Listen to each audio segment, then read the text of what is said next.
Hey everyone, welcome to the Jason Wright Show. I'm Cedric Thomas, one of the producers at the Jason Wright Show, filling in for Jason today. I'm honored to be here and excited to share something that has truly transformed how I approach my day, my work, and even my personal life. Today, we're diving into a powerful productivity system you might have heard of, the Getting Things Done, or GTD method by David Allen. My goal is simple: give you a clear, actionable overview of GTD so you can start applying it today and get more done with less stress. So why GTD? If you've ever felt overwhelmed by the sheer volume of stuff you have to manage, whether it's projects at work, errands, emails, or even personal goals, GTD gives you a way to clear your mental clutter.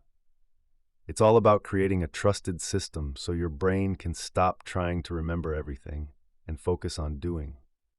The core idea, David Allen's key insight, is this: your mind is for having ideas, not for holding them. When we try to mentally juggle tasks, reminders, and commitments, we waste energy.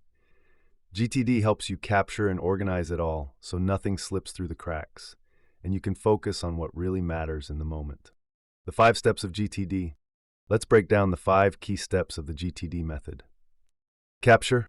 The first step is to get everything out of your head.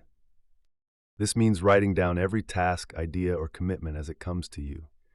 Use a notebook, an app, sticky notes, it doesn't matter. Just get it out of your brain and into a trusted inbox. Clarify. Once you've captured your stuff, you need to decide, what is this thing? Is it actionable? If yes, what's the next action? If it's not actionable, either trash it, file it for reference, or set it aside for later review. If it is actionable, figure out the very next step, whether that's making a phone call, sending an email, or buying something. Organize. Now that you've clarified your items, you need to park them in the right place. Calendar for time-specific actions. Project lists for multi-step outcomes. Next actions list for single steps you can do anytime.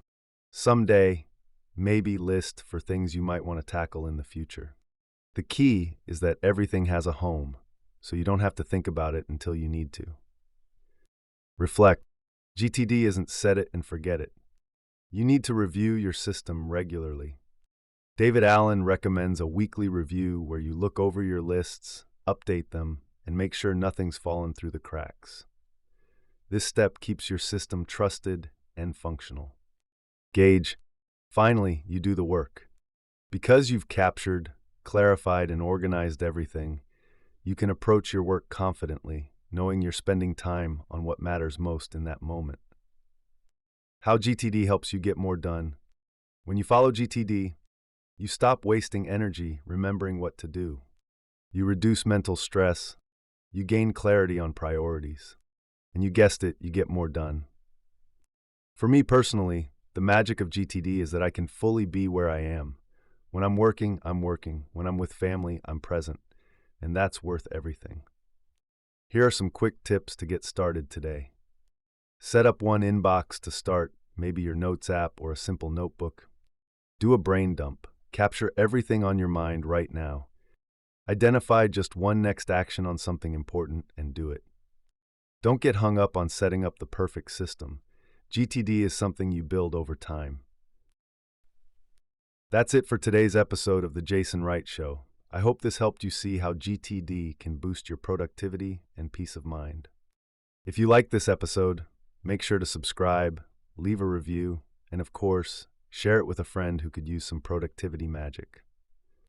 Thanks for listening. I'm Cedric Thomas, and I'll catch you next time.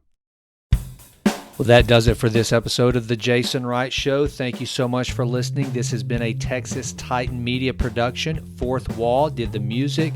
And as always, thank you so much for listening. Please consider going out to jasonwrightnow.com and signing up for the Vitruvian letter. Also, please go out to iTunes. It takes like 30 seconds to just leave us a 5-star rating. It does wonders for the podcast. I would be so grateful. And with that, until we meet again, go crush it and endeavor to improve always in all ways. I'm out.